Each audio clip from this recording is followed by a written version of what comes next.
En los años 70, las enviamos a los planetas exteriores pensando que durarían 5 años. 4 décadas después, 2 pequeñas máquinas llamadas Voyager con corazones de oro siguen en plena forma. Tengo que decir que las Voyager son algo así como el amor de mi vida. Y siguen enviando a casa nuevas respuestas a nuestras preguntas sobre el cosmos. Estas son las historias de una solitaria canica azul que envía a sus intrépidas maquinitas a lugares que los humanos aún no pueden visitar, a los confines del sistema solar y más allá. Sondas espaciales, planetas exteriores. En 1964, cuando el mundo estaba fascinado por la carrera hacia la Luna, un estudiante de posgrado llamado Gary Flandro se dio cuenta de algo que acabaría llevándonos mucho más allá de la Luna. Los planetas del sistema solar exterior estaban adoptando una inusual alineación que haría posible, teóricamente, lanzar una nave desde la Tierra y que pasara por todos los planetas exteriores del sistema solar. Lo mejor de todo es que la nave podría ser enviada lo suficientemente cerca de cada planeta como para que la gravedad de estos la impulsaran a velocidades cada vez mayores sin apenas utilizar combustible. Se llamó el Gran Tour Planetario y no volvería a repetirse en mucho tiempo. El Gran Tour es una oportunidad que se presenta cada 176 años. Júpiter, Saturno, Urano y Neptuno se alinean y una nave espacial puede pasar por los 4 en su trayectoria. Una oportunidad que la NASA no podía dejar pasar. Todo lo que la NASA quería hacer en aquel momento resultaba demasiado caro y lo redujeron a una misión de 4 años a Júpiter y Saturno. Extraoficialmente, nunca abandonaron la idea de realizar el Gran Tour completo, incluyendo a Urano y Neptuno. Se limitaron a agachar la cabeza e intentar ingeniárselas con las Voyager, por si acaso. Las Voyager 1 y 2 son naves idénticas compuestas por 65.000 piezas. Cada sonda está equipada con instrumentos para realizar 10 experimentos diferentes. Entre ellos, cámaras de televisión, sensores infrarrojos y ultravioleta, magnetómetros y sensores de partículas. Pueden enviar información por radio directamente a la Tierra o grabar datos para enviarlos más tarde en una cinta de 8 pistas. Sí, muy setentero.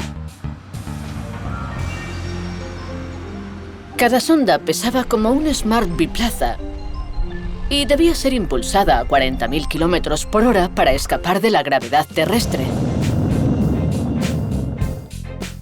Así que, con semanas de diferencia a finales del verano de 1977, los cohetes Titán Centauro despegarían de Cabo Cañaveral con sus pequeñas cargas a bordo.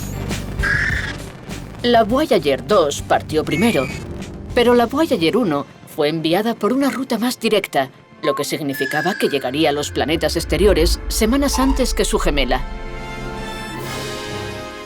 La Guerra de las Galaxias arrasa en todo el mundo y 2 desertores universitarios inventan en un garaje un ordenador personal llamado Apple.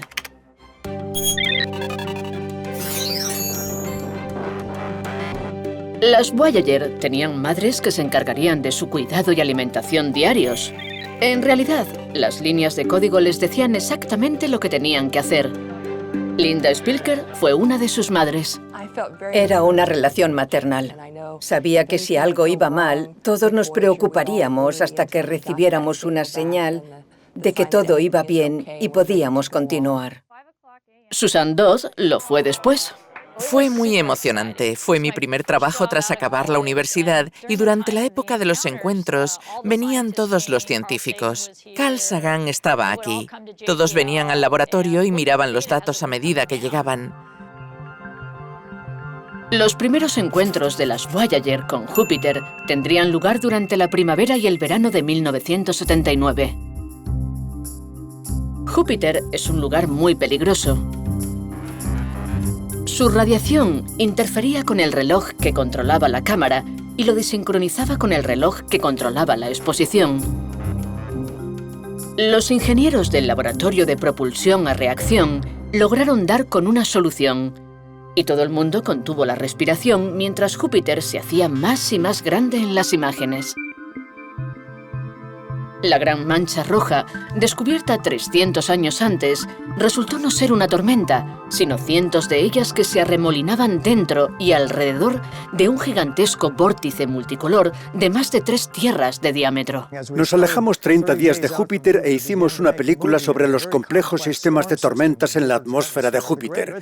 Y la Gran Mancha Roja es el mayor fenómeno parecido a un huracán entre docenas de tormentas de este tipo en Júpiter. Fue nuestra primera muestra del descubrimiento que nos esperaba.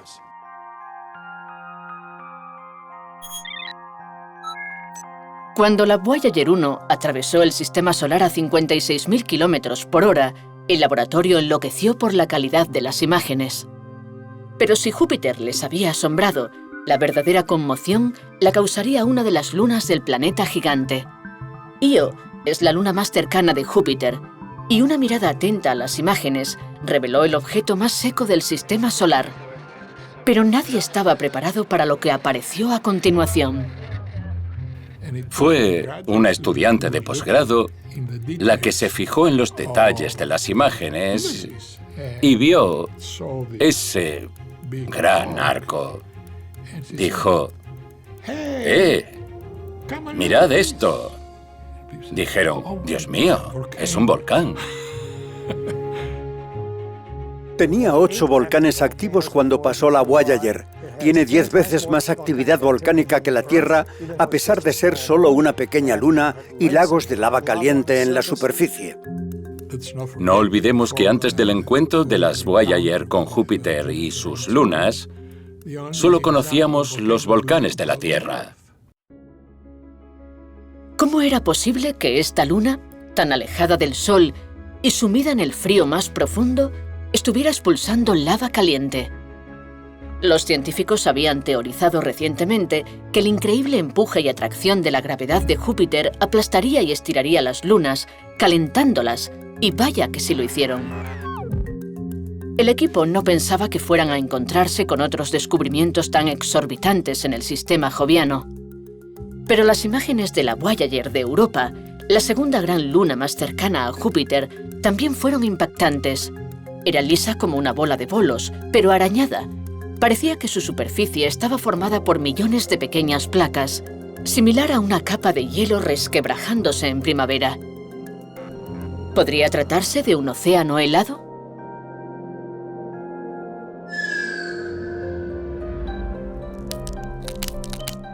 Tiene los ingredientes que ahora sabemos que constituyen los elementos de la vida. Tiene agua, tiene aparentemente material orgánico y una fuente de energía, el calor generado por la atracción gravitatoria de Europa, Júpiter e Io, que continuamente agita este océano bajo el hielo. Las otras lunas siguieron el ejemplo. Europa, Ganímedes y posiblemente incluso Calisto parecen tener vastos océanos de agua líquida bajo capas de hielo relativamente finas.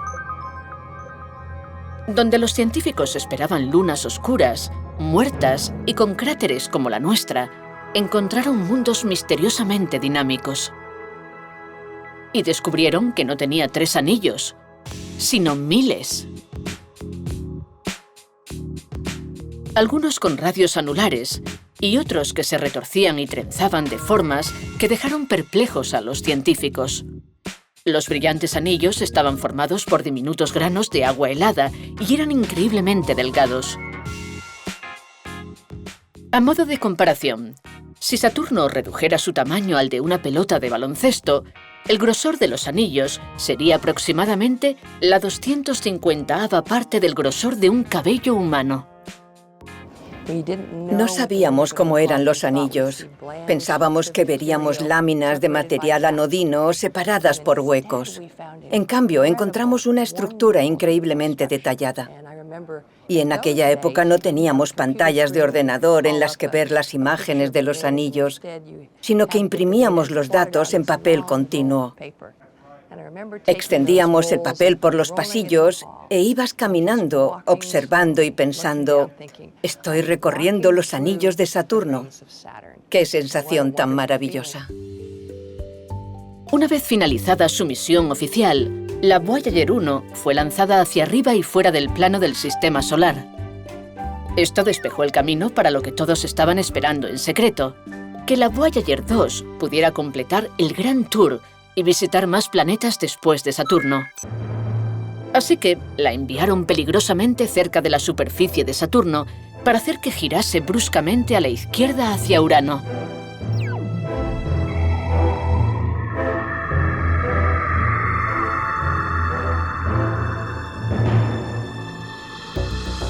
La Voyager 2 emergió desde detrás del planeta, siguiendo su trayectoria y acelerando vertiginosamente gracias al impulso gravitatorio del sobrevuelo cercano. 5 años después del sobrevuelo de Saturno, estaba lista para visitar Urano. La Voyager 2 se desplazó por el sistema a 82.000 kilómetros por hora y pasó cerca de la luna de Urano más interna, la diminuta Miranda.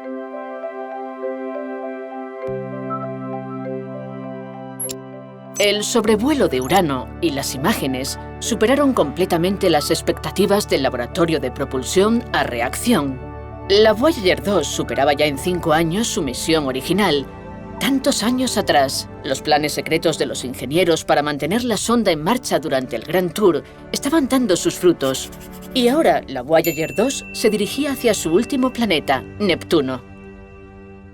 Llegó a solo 99 millas de su objetivo, justo encima de Neptuno, después de viajar 7.000 millones de kilómetros. Las imágenes de la aproximación eran espeluznantes. Y cuando unas pequeñas nubes blancas aparecieron a la vista, confirmó otro gigantesco sistema de tormentas del tamaño de la Tierra. Tras ese último sobrevuelo, la Voyager 2 fue lanzada ligeramente al sur del plano del sistema solar en su propia exploración del espacio interestelar. Para el equipo del laboratorio fue un momento agridulce. Todos estábamos emocionados. La prensa estaba aquí, aparecía constantemente en las noticias y luego la prensa se fue y las noticias cesaron. Pero la sonda aún estaba ahí. Fue un poco triste. Ahora iba a salir al frío y oscuro espacio por su cuenta, sola. Ahora, a más de 16.000 millones de kilómetros de distancia, dicen adiós a nuestro sistema solar. Sí, será un día muy triste. Ese día esperaremos tener noticias de la sonda, pero dejaremos de tenerlas. Enviaremos muchos comandos desde la Tierra para intentar recuperarla, pero no tendrá suficiente energía para alimentar el transmisor y dejará de transmitir datos y se convertirá en una embajadora silenciosa que recorre el centro de la Vía Láctea. Pero iniciará otra gran aventura de la cual yo no sabré nada. Este tipo de aventura no se produce a menudo en la historia. Y creo que la Voyager es el Colón, digamos, de la era espacial, de los descubrimientos.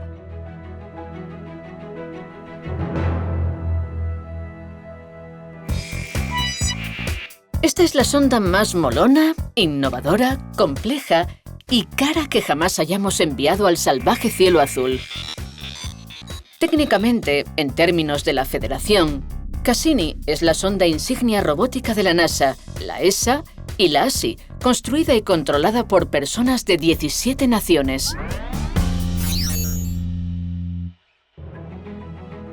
Antes de enviarla a Saturno, solo atisbábamos lo que podía ser la joya de nuestro sistema solar. Pero Cassini sería la primera en llegar a Saturno y permanecer y permanecer.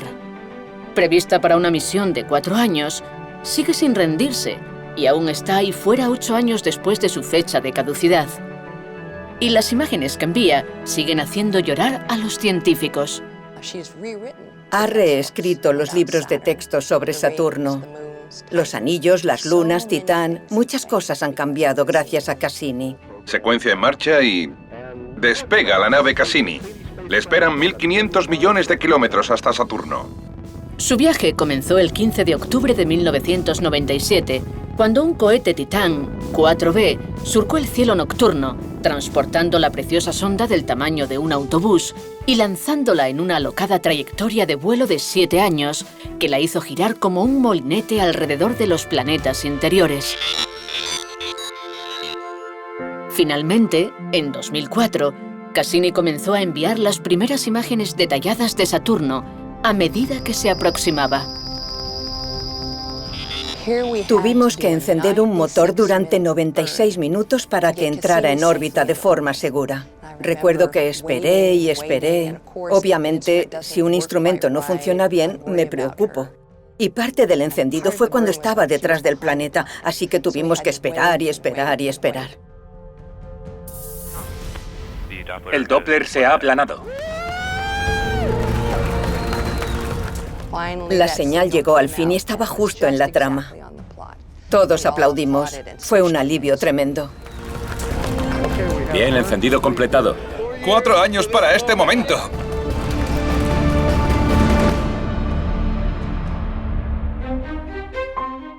Así arrancó una década de órbitas, una danza de descubrimientos sin precedentes. Sobrevolando las lunas y anillos de Saturno, y preparando a su pareja de baile para el primer acercamiento. El propio Saturno ardía con tormentas de una fuerza inconcebible. El lugar crepitaba con rayos gigantes.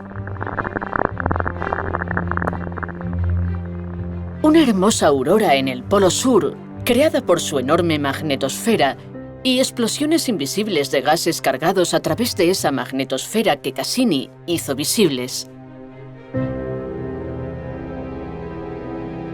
Los anillos eran aún más deslumbrantes de lo que nadie había imaginado. Se extienden a lo largo de cientos de miles de kilómetros. Sin embargo, a veces solo tienen 3 metros de espesor. Aunque están formados de partículas de hielo de agua pura, algunas microscópicas, otras del tamaño de montañas.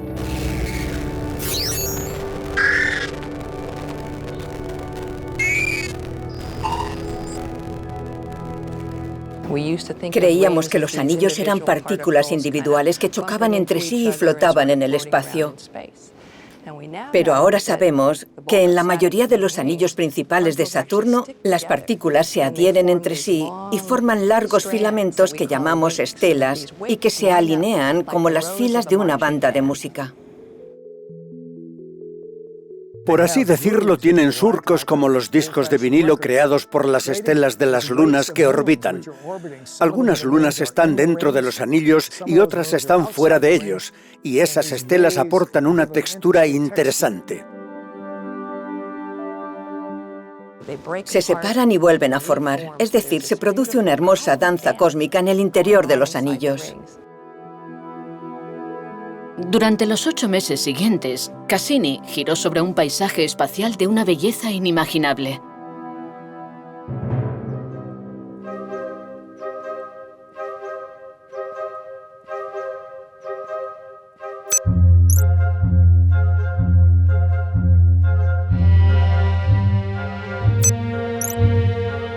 Entonces, Cassini comenzó a girar hacia Titán, la luna más grande de Saturno, la que durante tanto tiempo había cautivado a los científicos. Durante todos estos años, Cassini había llevado consigo a una autoestopista, un pequeño módulo de aterrizaje llamado Huygens, que iba a convertirse en la primera sonda en aterrizar en una luna que no fuera la nuestra. Porque Titán tenía atmósfera, y las atmósferas tienen implicaciones. Titán tiene una atmósfera muy densa, más densa que la terrestre. Contiene nitrógeno como la terrestre y metano, un gas natural que se está convirtiendo en moléculas orgánicas complejas por la luz solar. Y la radiación y los procesos químicos que se están produciendo en la atmósfera de Titán podrían ser similares a los que se produjeron en la Tierra y crearon el oxígeno que todos respiramos. El día de Navidad de 2004, Cassini cortó las amarras de la pequeña nave Huygens, obra de la Agencia Espacial Europea.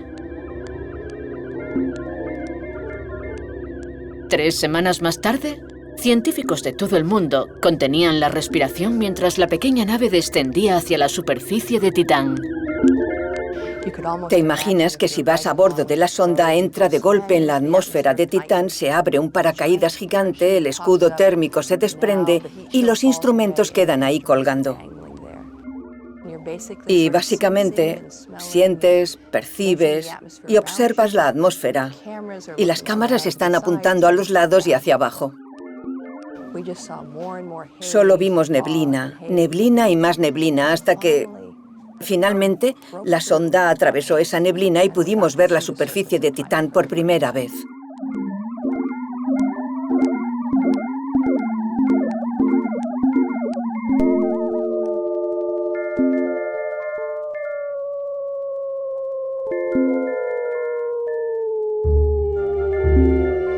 La superficie de Titán era extrañamente familiar y al mismo tiempo totalmente inverosímil. La pequeña nave parecía haber aterrizado en una especie de llanura de marea o costa, con pequeños fragmentos de hielo esparcidos por todas partes. Pero en la superficie de Titán, a menos 212 grados centígrados, los fragmentos eran de hielo de metano, y el lago cercano también era de metano. Y entonces Cassini entró en la órbita de Titán y reveló mediante su sistema de radar que efectivamente hay lagos de gas natural líquido y otras moléculas en la superficie de Titán. Se evaporan igual que aquí en la Tierra. Se forman nubes de metano que descargan lluvia que forman ríos y lagos de gas natural líquido. Como el agua en la Tierra, esa lluvia había esculpido canales y barrancos en la superficie lunar. Pero también había formaciones secas, como dunas de 100 metros de altura que se extendían hasta donde alcanzaba la vista y montañas de 3.000 metros, lo que sugiere que aquí actúan fuerzas tectónicas similares a las de la Tierra. El metano, que es el gas de las cocinas, juega el mismo papel en Titán que el agua líquida en la Tierra. Como gas, puede formar nubes, producirse lluvia de metano, y eso es lo que creó los mares del tamaño de los grandes lagos de la Tierra. Entonces, ¿podría haber vida en los lagos de Titán? Tras la tan esperada emoción de Titán, Cassini se dirigió a una diminuta luna llamada Encélado. Nadie pensaba que esta pequeña y brillante bola de hielo de apenas 500 kilómetros de diámetro pudiera rivalizar científicamente con Titán, pero se equivocaban. Su brillante superficie está estriada y agrietada y parece raspada en su polo sur. Aquí, estas extrañas grietas azules, apodadas rayas de tigre, de 12 kilómetros de largo y cientos de metros de profundidad, se asemejan a las fallas de la Tierra. Pero estas grietas iban a tornarse más extrañas y emocionantes. Los sensores térmicos de Cassini detectaron calor emergiendo de la bola de hielo a 93 grados más que el resto del planeta.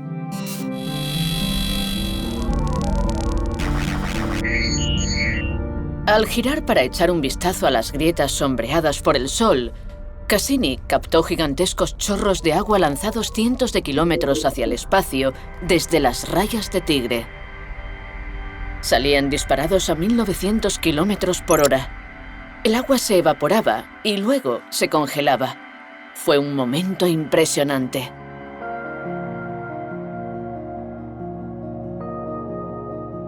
En la Tierra, los atónitos controladores de Cassini reprogramaron rápidamente la sonda para que atravesara los chorros y recogiera partículas. Lo que encontraron fue aún más impresionante. Moléculas orgánicas, los componentes básicos de la vida. Los géiseres estaban en erupción. Aproximaron la sonda y pudo volar cerca de ellos para comprobar que había agua, que la había, y buscar elementos químicos. Encelado es realmente especial. Nos está dando muestras gratis. Cassini lo ha sobrevolado en múltiples ocasiones. Puedes imaginarla olfateando el gas y cubriéndose de estas partículas heladas. Algunas de ellas se convierten en muestras y podemos conocer su composición. Para nuestra sorpresa, tras observar las partículas, descubrimos que el océano era muy salado y su pH era muy similar al de los océanos de la Tierra. En la Tierra, donde hay agua líquida, ya sea en las profundidades oceánicas, en zonas cálidas, rocosas o heladas, hay vida microbiana. Por tanto, esto sugiere que la vida microbiana podría haber evolucionado en Encélado porque reúne las propiedades que la Tierra tenía cuando la vida comenzó aquí.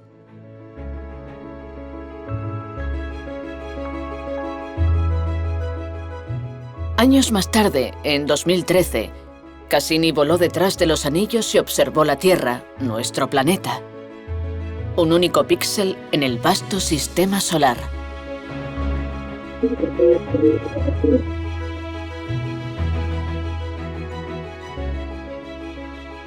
Y este año inició una serie de ajustes para emprender una última y espectacular misión, que la NASA, con la ayuda del público, bautizó como Gran Finale. A finales de 2016, la nave espacial inició una arriesgada serie de órbitas que la llevaron muy por encima del polo norte de Saturno. Pasó muy cerca de su estrecho anillo F. Atravesó el penacho rico en agua de Encélado una vez más. Y se dirigió a los anillos para pasar entre el planeta y su anillo más cercano 22 veces.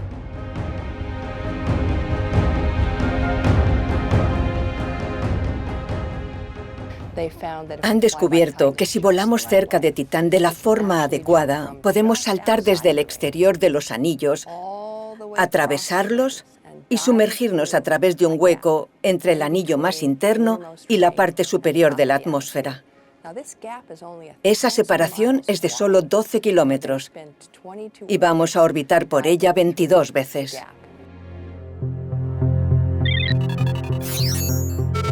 Luego, en 2017, en un final agridulce, los controladores de Cassini de la NASA enviarán la nave a la vorágine del propio planeta gaseoso para garantizar su incineración y evaporización. Podrían estacionarla en una órbita alrededor del planeta de forma casi indefinida, pero eso supondría un riesgo inaceptable. La sonda podría acabar atorada en el pozo gravitatorio de Titán o de Encélado, donde la vida extraterrestre podría estar afianzándose.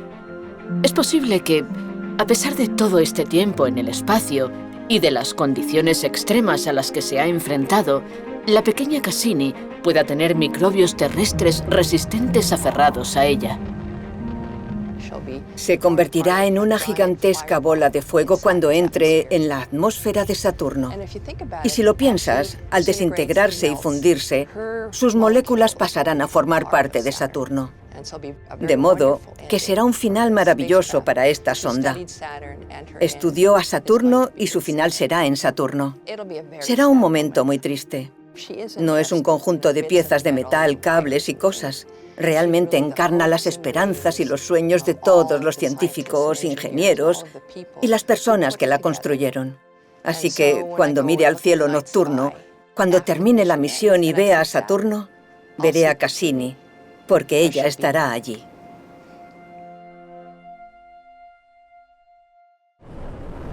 Y despegue del Atlas V con Juno rumbo a Júpiter. 5 años después de su lanzamiento desde Cabo Cañaveral, la nave espacial Juno se dirige a 265.000 kilómetros por hora a Júpiter. Para llegar a su destino, es necesario un complejo encendido de motores para frenar la sonda y que sea arrastrada por la enorme atracción gravitatoria de Júpiter.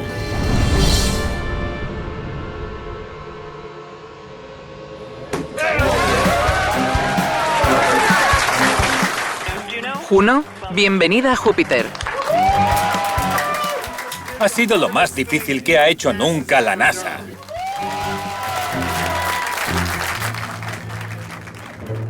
Júpiter se encuentra a 800 millones de kilómetros de la Tierra, pero a diferencia de nuestro mundo, este gigante gaseoso permanece prácticamente inalterado desde que se formó el Sistema Solar.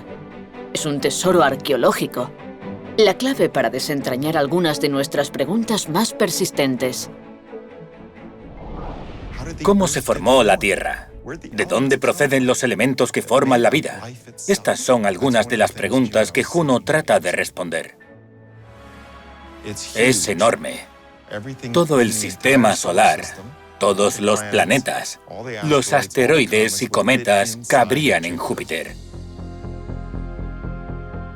Las misiones anteriores de la NASA nos han permitido conocer sus lunas, sus pequeños anillos de polvo y su atmósfera.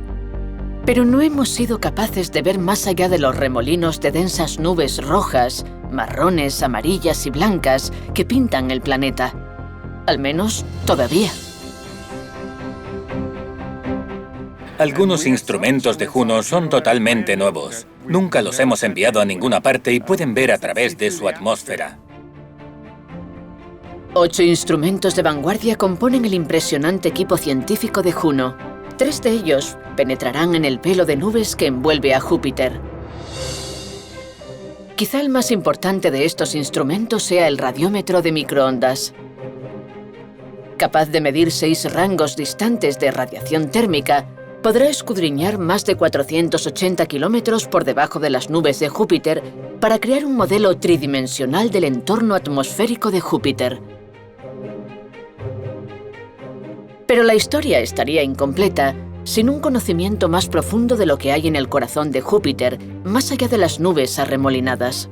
Los modelos actuales estiman que la capa de nubes tiene unos 50 kilómetros de espesor.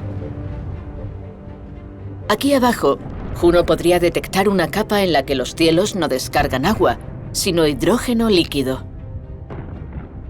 Más abajo aún, la presión aumenta y crea una sustancia aún más extraña. A un tercio del camino, la presión equivale a 2 millones de veces la presión de la Tierra. Y esa cifra es clave, puesto que a esa presión, el gas de hidrógeno se convierte en un metal, en un hidrógeno metálico líquido. Aquí, Juno puede descubrir un vasto océano de metal. Quizás el océano más grande del Sistema Solar. Los radiómetros de Juno también desempeñarán otro papel vital: desentrañar la química de Júpiter. El contenido total de agua de Júpiter es uno de los guarismos más importantes que podemos medir con la nave espacial Juno. Los científicos saben que Júpiter contiene agua, pero la cantidad exacta sigue siendo un misterio. Al hallar una respuesta, Juno espera resolver un gran enigma científico. ¿Cuánto hielo de agua intervino en la formación de los planetas? Júpiter es una cápsula del tiempo. Conserva los ingredientes originales a partir de los cuales se formaron todos los planetas. Si Juno descubre que Júpiter es relativamente húmedo, entonces el hielo de agua debe haber desempeñado un papel importante en la formación planetaria y podría explicar los océanos de la Tierra. Pero si Júpiter es relativamente seco, los científicos necesitarán otra teoría para explicar cómo la Tierra se convirtió en un mundo acuático rebosante de vida. Hasta ahora, los 3 primeros sobrevuelos de Juno han proporcionado una gran cantidad de datos científicos e imágenes que ayudarán a formular nuevos modelos sobre el planeta. Las nuevas perspectivas han dejado a los miembros del equipo estupefactos al descubrir que el Polo Norte es más azul que el resto del planeta.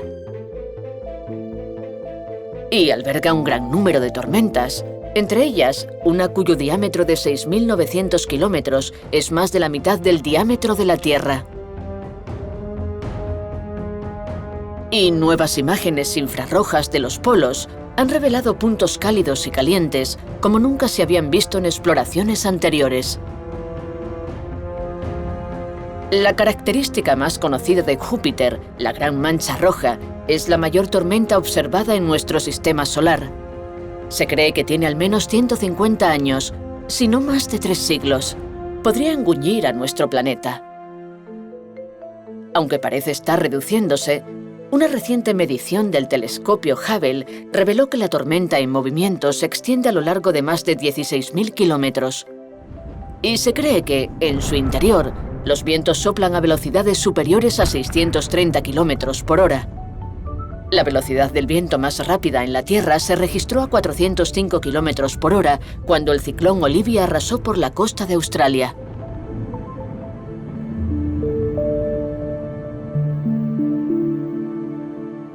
Los datos científicos que algún día podrían esclarecer la misteriosa Gran Mancha Roja podrían llegar aquí, a la red del espacio profundo, donde se envían los comandos a la nave y se reciben los datos científicos y la telemetría de ingeniería. Solo 3 estaciones de la Tierra pueden comunicarse con Juno. La señal de ida y vuelta tarda unos 90 minutos en atravesar los 800 millones de kilómetros que separan Juno de la red del espacio profundo. Las señales son muy bajas. Su intensidad es una milésima parte de la intensidad de las señales de telefonía móvil. Por eso las antenas parabólicas son tan grandes. Son como grandes oídos y deben captar las señales.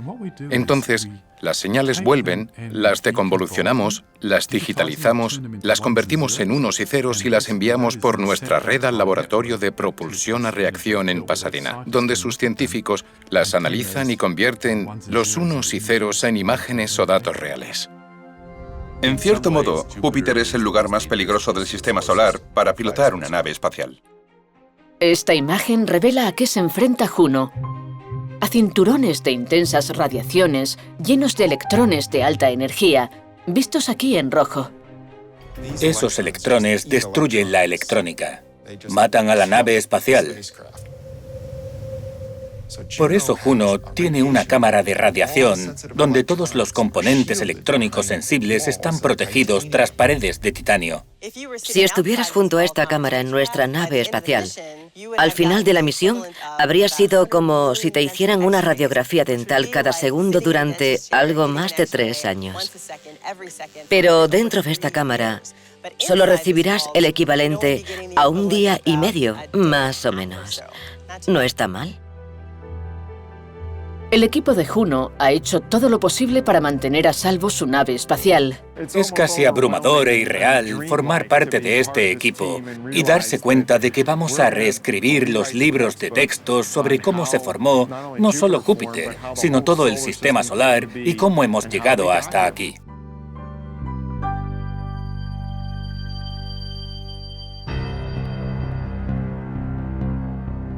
Se consideraba el fin de nuestro sistema solar. Es el diminuto Plutón, algo más que una mancha en nuestros mejores telescopios, y muy posiblemente un mundo muerto en el frío espacio profundo. 1. Ignición y despegue de la nave New Horizons de la NASA, de un viaje de 1 década hacia el planeta Plutón. Luego llegó la New Horizons, una valiente sonda espacial del tamaño de un piano, expelida de la Tierra para recorrer casi 5.000 millones de kilómetros en unos 10 años. La New Horizons se dirigía a nuestro 9º planeta, el último por tradición. Era el momento de ir a por Plutón.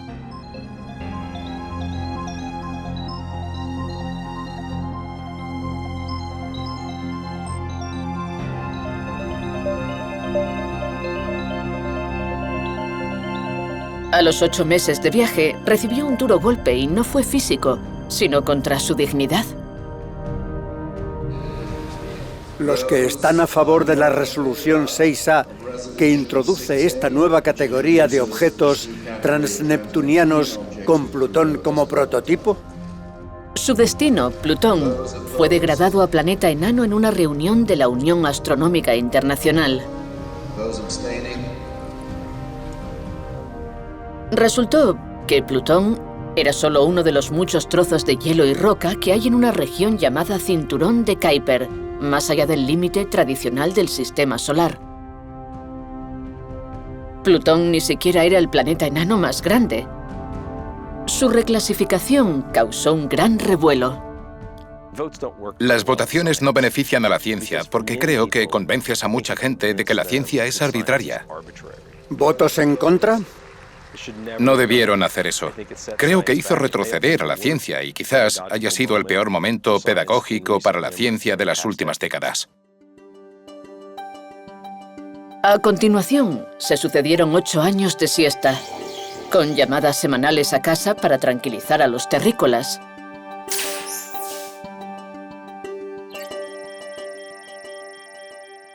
Cuando la New Horizons se acercaba por fin a Plutón, los terrícolas se dieron cuenta de que tenían nuevas y aterradoras razones para estar preocupados. Las lunas de Plutón empezaron a multiplicarse más allá de su gigantesca compañera Caronte y otros 2 satélites conocidos. Los descubrimientos de las diminutas Cerberos y Estigia significaron que la New Horizons podría haberse adentrado en un campo de minas. Estas lunas tan pequeñas ni siquiera tienen gravedad suficiente para que la basura espacial se adhiera a ellas, así que podría haber un montón de pequeña chatarra orbitando sobre Plutón. Aquí tengo un grano de arroz. Vale, acabo de quitarle un buen trozo. ¿Veis este trocito? Pues es más grande de lo que se necesitaría para destruir la nave. Sería suficiente para poner fin a la misión.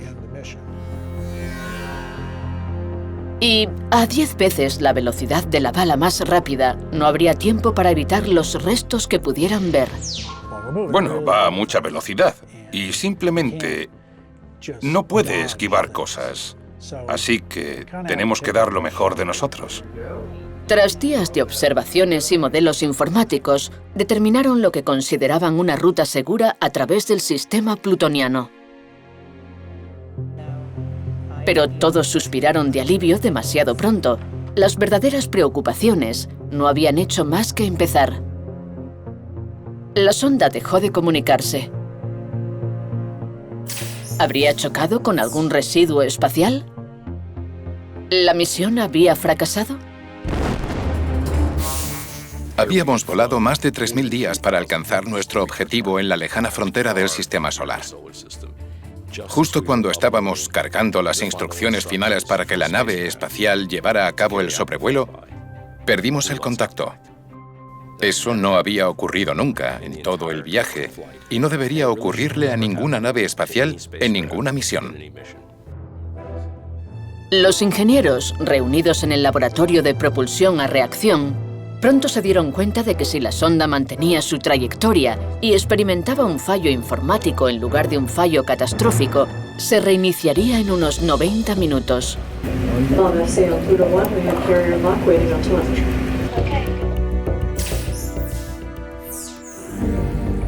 Justo a tiempo, la New Horizons telefoneó a casa. Pero estaba en modo seguro con una conexión muy lenta. Al parecer, habían exigido demasiado a los ordenadores primarios mientras cargaban las instrucciones del sobrevuelo. Se enfrentaban a una tarea casi imposible. El trabajo de semanas debía hacerse en días. El sobrevuelo iba a ser la definición de situación tensa. Tras restablecer el contacto, nos enfrentamos a una tarea ingente. En primer lugar, teníamos que conseguir que la nave dejara de comunicarse a baja velocidad y lo hiciera a alta velocidad. Recordemos que la ida y vuelta de la información tardaba 9 horas. De modo que enviar esos comandos nos llevó 1/3 del día y el reloj corría. Faltaban 3 días para el inicio del sobrevuelo. 6 meses de trabajo a la basura. Tuvimos que reemplazar todos los planes de vuelo, todos los archivos de guiado, de navegación, de direccionamiento y muchos más, y ponerlos todos en su sitio en 3 días. Se acabaron las celebraciones del 4 de julio. Todo el mundo lo dejó todo y se dirigió al laboratorio de física aplicada. El equipo de ingeniería y operaciones llegó literalmente el 4 de julio, el último día que podían estar con sus familias antes del sobrevuelo. Llegaron vestidos de todas las formas posibles. Venían de picnics, de celebrar el 4 de julio y no salieron de aquí en 3 días, como en la película Apolo 13 de Tom Hanks. Durmieron en las mesas, debajo de ellas, en sillas. Dormían 3 o 4 horas porque sabían lo que estaba en juego. Una nave espacial apenas a 10 días de Plutón y una sola oportunidad. Hicieron falta 2 días para volver a conectar el ordenador central y recargarlo con los cientos de miles de comandos necesarios para realizar el sobrevuelo. Lo hicieron todo a la perfección. Son los héroes anónimos del encuentro con Plutón. Ellos lo consiguieron. Con solo unos días de margen, la New Horizons parecía completamente reparada y preparada para su histórico encuentro. La derrota no es una opción. El sobrevuelo de 7 días comenzó el 14 de julio. Sola, en el límite del sistema solar, la New Horizons realizó cientos de observaciones en 6 objetivos, en Plutón y sus 5 lunas. Su última imagen antes de la aproximación más cercana asombró a los científicos y al mundo entero. El diminuto Plutón era un mundo mágicamente diverso, con un gran corazón. En el momento de máximo acercamiento, pasó a solo 12.000 kilómetros de la superficie de Plutón. Y lo hizo a tal velocidad que recorrió toda la superficie, corazón incluido, en 3 minutos. Pero pasarían más de 4 horas hasta que el equipo supiera si la misión había sido un éxito y si su nave estaba sana y había recopilado datos. En la red del espacio profundo. En bloqueo de símbolos. Ese es el primer paso. Obtener datos. De acuerdo, recibido. Estamos en contacto con la telemetría de la nave espacial.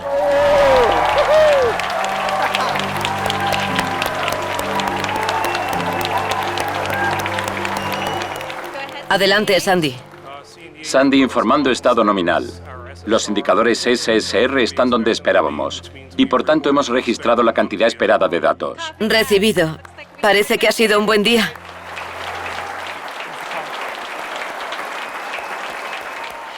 La nave espacial está sana. Hemos grabado datos del sistema de Plutón y salimos de Plutón.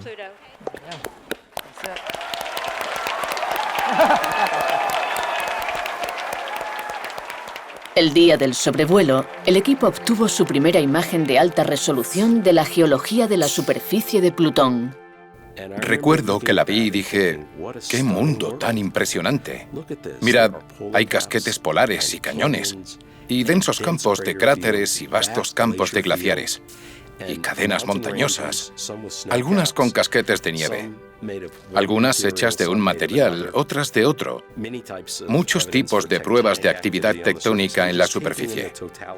Y al ver todo eso pensé, ¿quién iba a pensar que había tanto en tan poco?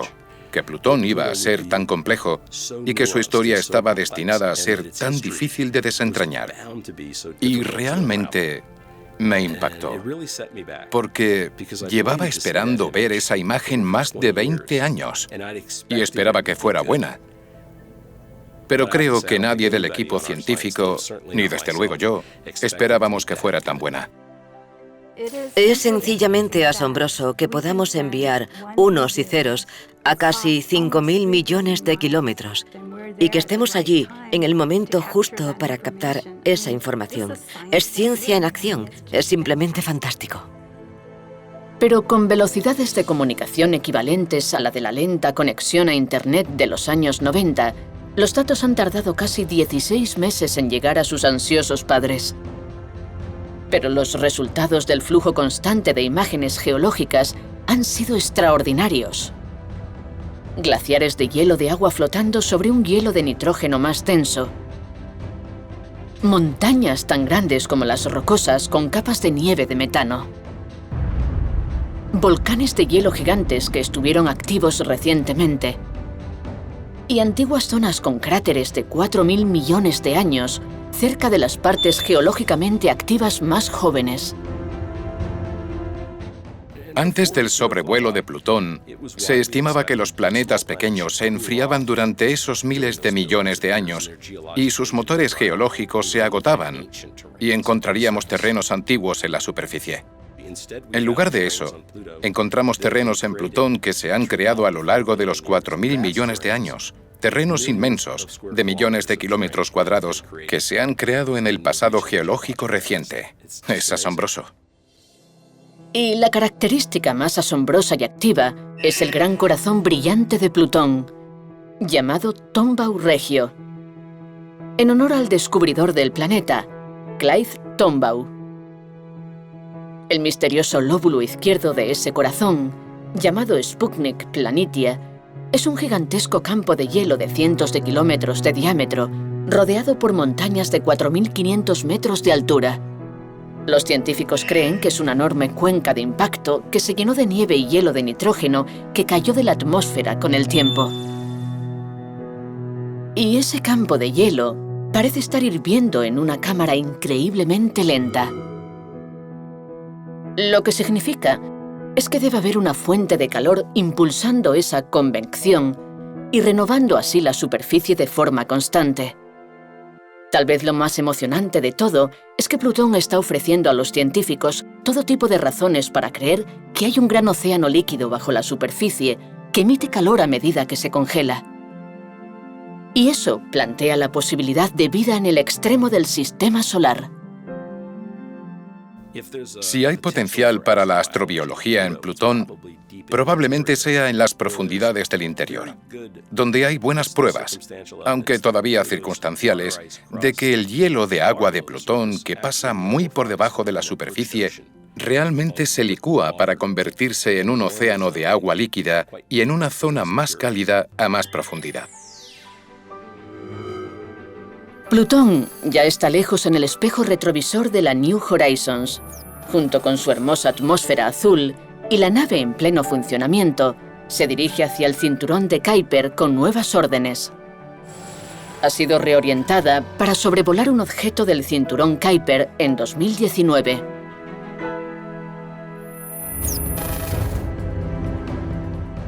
La New Horizons está a punto de introducirnos en todo un nuevo reino de mundos por descubrir en nuestro vecindario galáctico. Y sus padres no podrían estar más orgullosos. Y también es cierto que para nuestra generación, que es la segunda generación de científicos planetarios, puesto que todo el sistema solar ha sido observado por la generación de nuestros padres desde Mercurio a Neptuno, que este era como un último tren, así que es muy especial. Es un sueño hecho realidad trabajar en algo tan único como la primera misión al último planeta.